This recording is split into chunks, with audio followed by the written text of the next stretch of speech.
Hello there, welcome along to Kicking It with Nairabet. It's been an exhilarating weekend across Europe's top leagues, and the guys are here for an even better conversation. Ayo Alabi and Amaka Okoli. Guys, it's good to have you back on the show. Enjoy the games? What can I say? Obviously the City-Liverpool game, or rather Liverpool-City game, and that was quite the one we all expected would be the fireworks, and it certainly proved to be.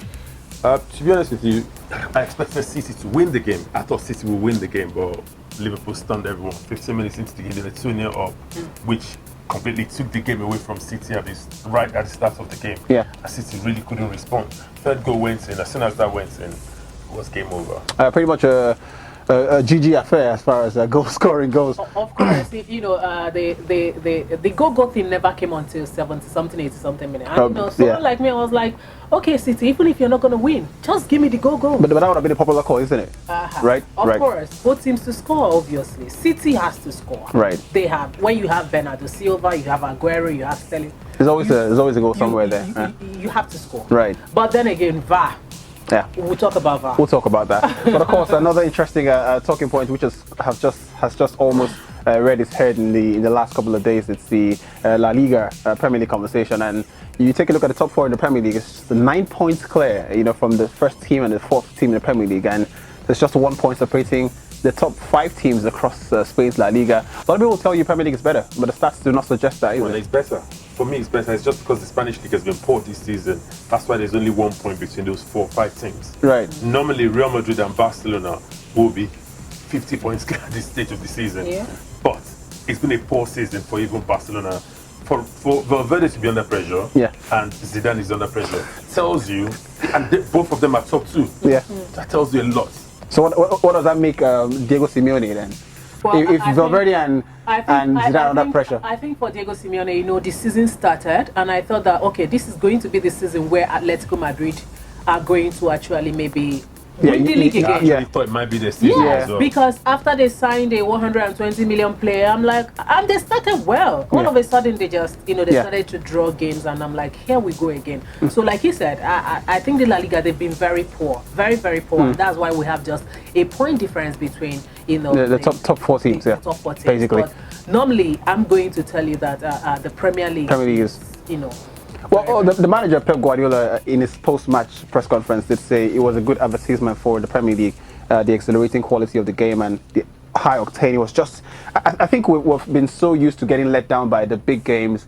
You hype it all up and it becomes a drab affair. Champions League finals, for example. But this was quite the game. This was a good game. Yeah, it was a very good game. Two teams that play open attacking football.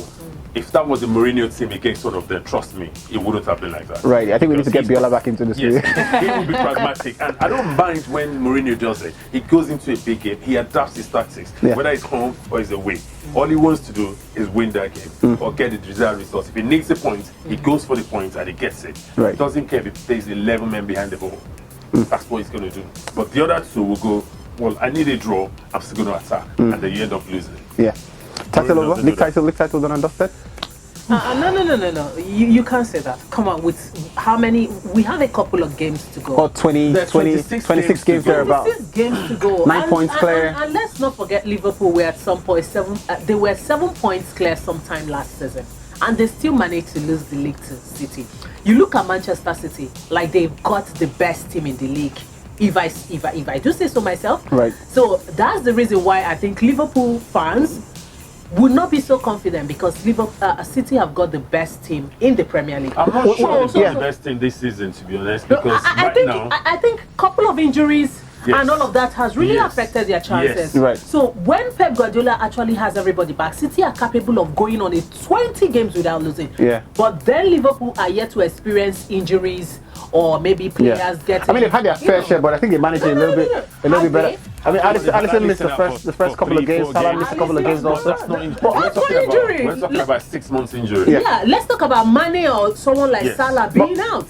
Let's just, if you flip the coin, right, and if City were in the position Liverpool are in, would it be title over? Of course, I'll say title over. Okay, you know what? Football is crazy. I remember Kevin Keegan were 11 points ahead of United, and United won the league. You can say that was 1995 or 96 or whatever it was, but it still happens.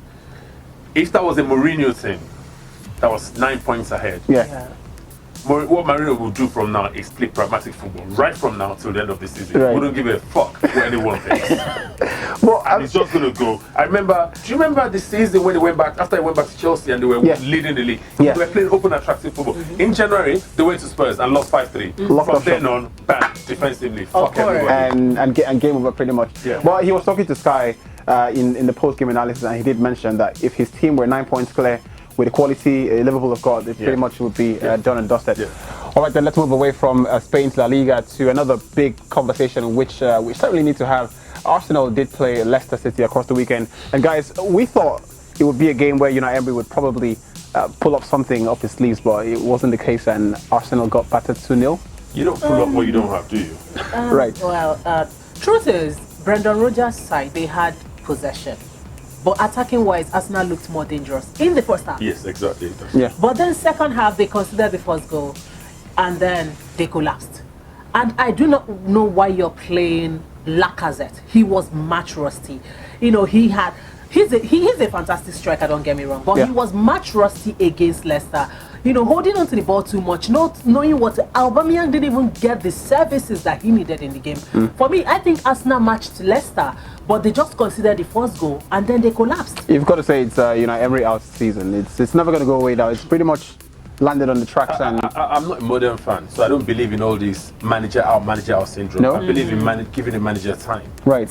Yes, I believe in it. I grew up in the Fergie years, so I'm used to a manager getting 4 years before winning the first trophy. Okay. The modern manager, after 6 months, they want the manager out. They wanted Wenger out. They were happy with Emery. Now they want Emery out. Come on, people. But it's clearly not improved, has it?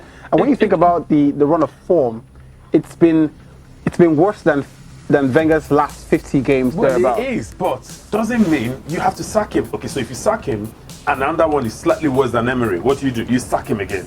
United have gone to the sacking culture, which I absolutely detest. I hate the sacking culture because you rip the whole book over, you rip it up over and start all over again. So you rather only at the wheel, whether he's losing or not. The most successful clubs will tell you Real Madrid have thrived off that model for such a long time. You get in, you don't do the job, get you out. Chelsea, you get in, you don't do the job, get you out. Those clubs have succeeded. But you've got to say, Fergie and Wenger were two special managers in their time. Fergie and Wenger. We're talking about Ron Atkinson. Right. He got 5 years. Yeah. Do you understand? So I'm not talking Fergie. Ron Atkinson got 5 years. So what's going on? So you're literally saying if you're an Arsenal supporter, you would have Emery in place.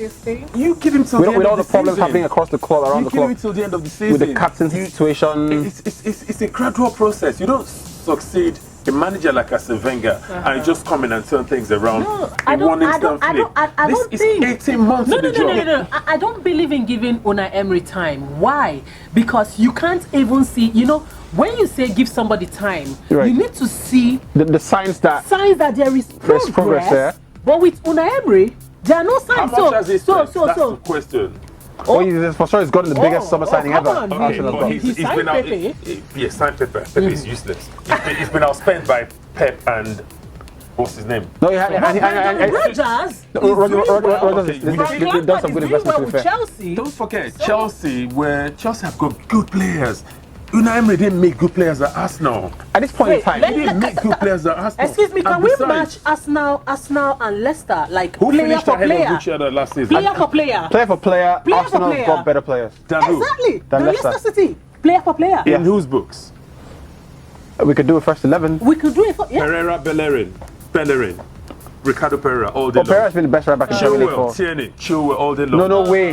No way. I mean, no way. Aubameyang and up front, Up front, he's got the best up front. I call Aubameyang the Gabonese Jamie Vardy. Right, that's what I call him. Right. Better striker in everything. Yeah, but he's a better striker. Yeah. So midfield, Maddison. Better than Ozil. Forget names. No way. No. Okay, Maddison. So you rather pick Ozil ahead of Maddison if you want to buy an attacking midfielder right now? Okay, you're talking about right now. Okay. Madison will be lucky to have Ozil's numbers at any point in his life. Exactly. I mean, he just has to go back. Are you talking about history?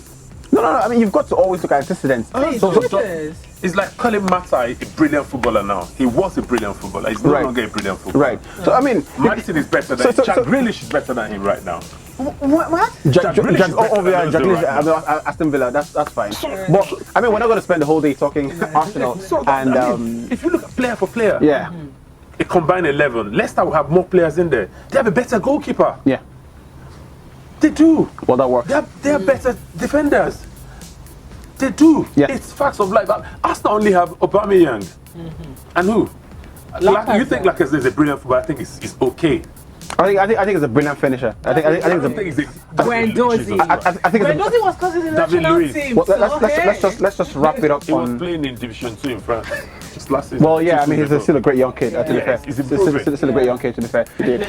Well, let's get on to another Premier League game which takes centre stage, and it happened between Chelsea and Crystal Palace. A bit of a little derby there as far as the city and the geography goes. You were quite familiar with the territories, but you've got to say Chelsea, a 6-game winning run in the Premier League. It looks as if it's glory days back again, but there's a big game coming up in the next 2 weeks.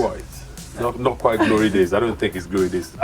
Lampard is done well beyond my expectations. He's done brilliantly so far. I've met him a couple of times. Good guy. Yeah. He will sit with you, have a beer with you, have a conversation. Oh, he would.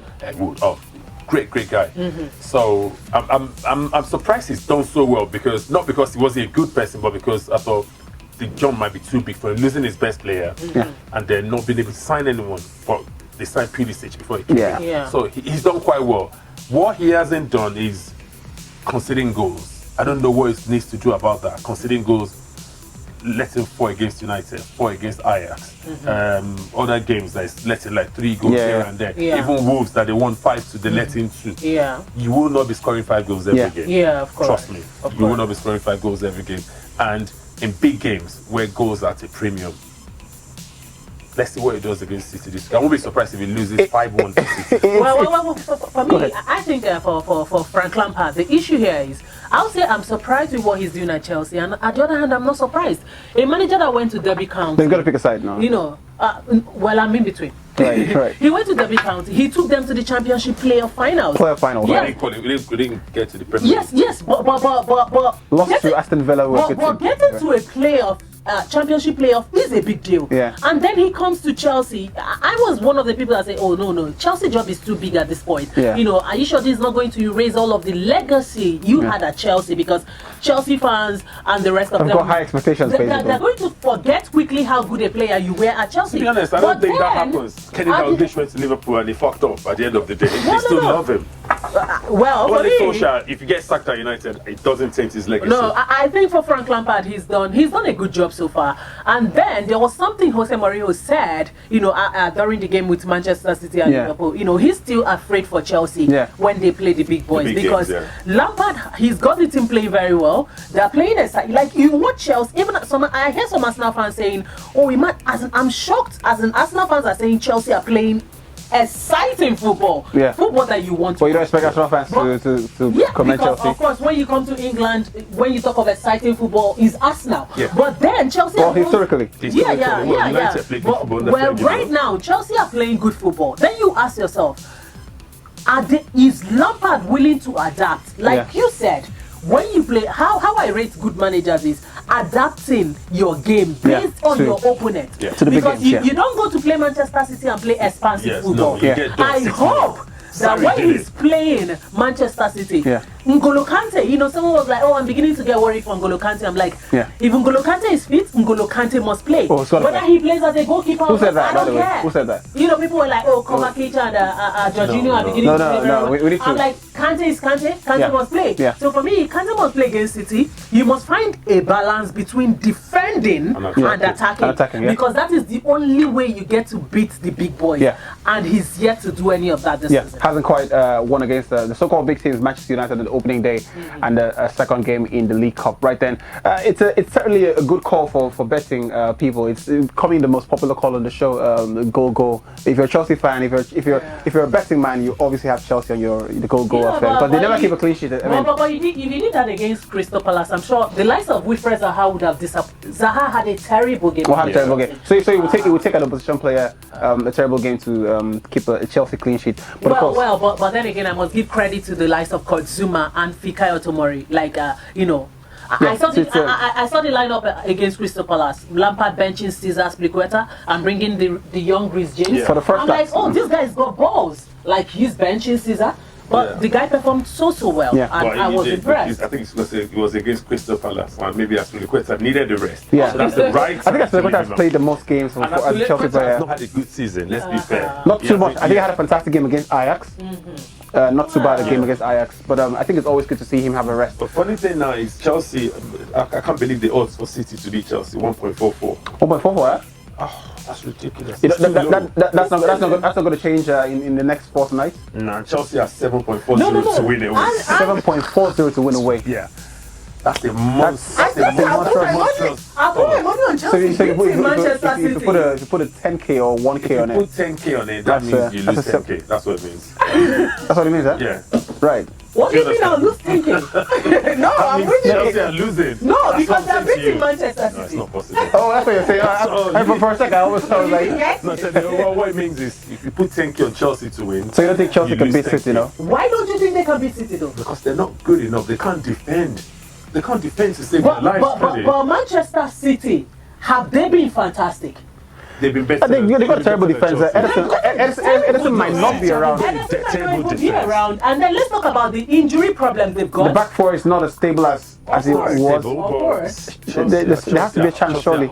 I don't want to use, I don't like using the word hopeless to describe young players, because players are still coming to the game learning the trade. But with the form of Pulisic and Tammy Abraham, you could bet on Chelsea getting something in that game. But you could and also so not even a draw. Not even a draw. No, I think they will lose by a minimum of 2. So 3-1, 2-0, 4-2. Oh wow. Right. I think City will City will absolutely obliterate them. Absolutely. Right. That's especially unless he decides to go with the defensive formation, which we haven't seen this season. He came to Old Trafford. He did it against Wolves. Changed his back five. He came to Old Trafford. I was there. Opening game of the season. Opened up. Jesus Christ, I couldn't believe my eyes. If you want to say it's come a long way since that time. It's come a long way. And they've gotten better. They've gotten better. They haven't played any decent team. The only decent team they played. Liverpool. They lost to Liverpool. No. But the game they lost 2-1 to Liverpool. Liverpool were not the better side in that game. No, but it should have been 3-0 before it became 2-1. No, but it could have been 3-2 because Chelsea had 2 goals disallowed. If wishing was Vegas will right. And if Chelsea could beat Manchester City. No way, no way. It's not going to happen, huh? All right, then. The guys certainly agree. I certainly believe City is nailed on to win against Chelsea when they meet at the Etihad in just a couple of days. Right then. Well, let's move away from that topic now and head on to the international break, which is quite a sad point for a lot of football fans. But guys, I'm sure you're not quite as pessimistic about the international break as a lot of people are, isn't it? I'm not looking forward to it. You are looking forward to it? Well, I'm looking forward to it because at least a few weeks ago, you used to give me a break from watching United, and because we don't lose. But now you've got momentum. I don't know about being informed. The last time we lost to Bournemouth, which was. Well, you trashed Brighton and Hove Albion. But you just have that momentum. You just want to keep it going. Yeah. Momentum. We've won 5 out of the last 6 games, which is better than what we've done the earlier part of the season, and obviously. We're 7th. Anyway, moving on. You don't lost in Nigeria? I mean, we're playing good football now. We're exciting now. Young players. Iwobi's there. There's Joe Aribo. Victor Osimhen. Looks a good time to be a Nigerian supporter. He's having a killer left, by the way. He's having a storm. An absolute storm. As someone said, maybe if his name was Ndidinho. Right. You call him the bad. Is he 22 though? It's 22, yeah. I don't know what you're talking about. For sure 22. Yeah. Well, we've got 2 games, Super Eagles against Benin Republic and Lesotho, and I'm sure those are games that you would be expecting the Super Eagles get the job done against. I'm not quite sure what the odds are like on the Nairabet website.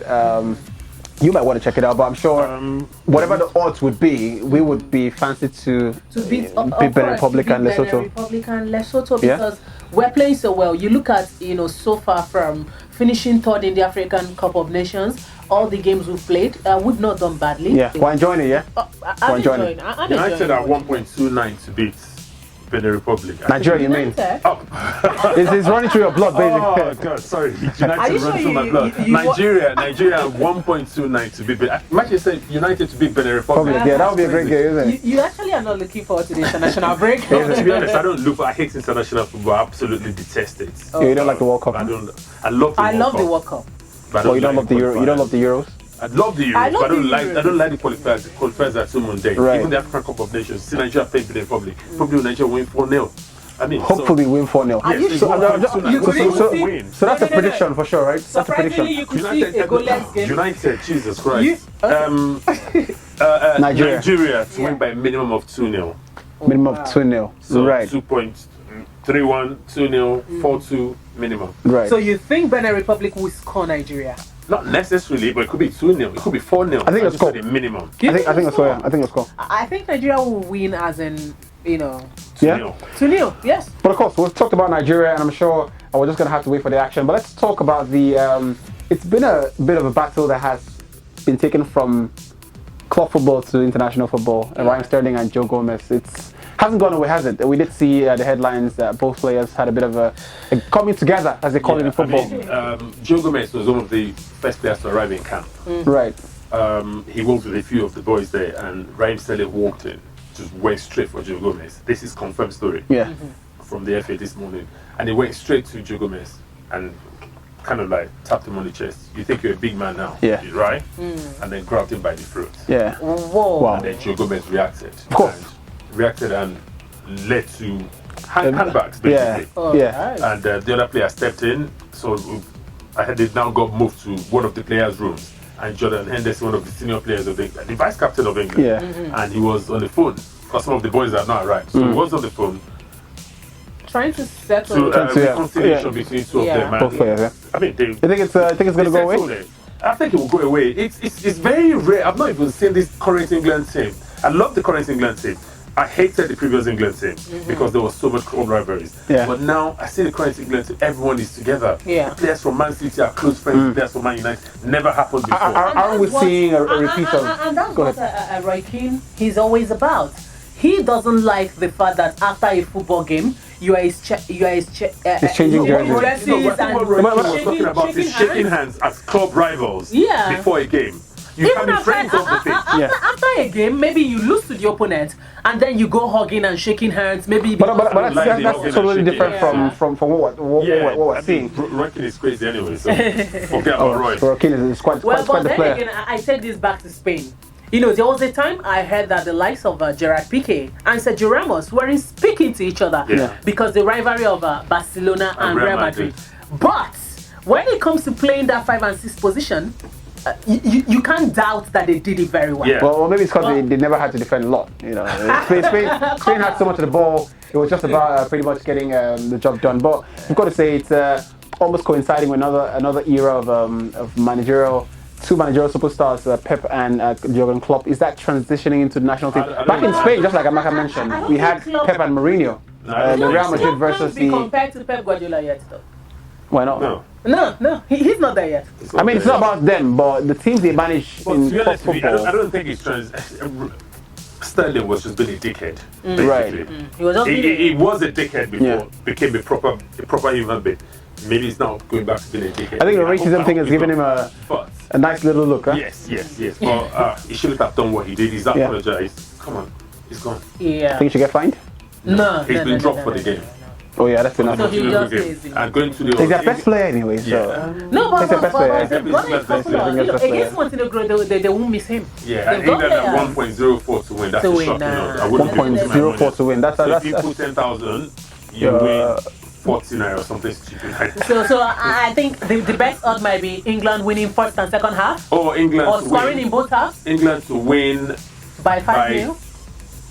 3-0 and above Oh. is 1.44. right. It's still. Yeah, but it will happen. It will probably work better in an accumulator Yeah. than as a standalone odd. Yeah. I mean, you have some changes to throw around. You looking for the two short odd games. Ah. I mean, if you put Nigeria to win both halves, if you put England, Nigeria to win both halves. yeah, No, I will or put my Nigeria to money win by there. one difference of minimum one, so Right. by 2-0 minimum. Right. So if you add that to England, it adds up. Adds up, yeah, it gives Yeah, you it It like an should give me even like odds. 3-4. No, 3-4, yeah. 5. So you put like a 50k on it. I'll take it more 50k than a million. Right there. We'll be back after a next round of Premier League football. Certainly Chelsea would be up against Manchester City. We'll bring you the results from that also. But certainly you can also hit us up on social media. Follow us at Nairabet on Twitter and of course subscribe to the YouTube page just to be the first to know as far as all the content we're leaving out for you. I'm sure we'll catch you some other time. Bye bye.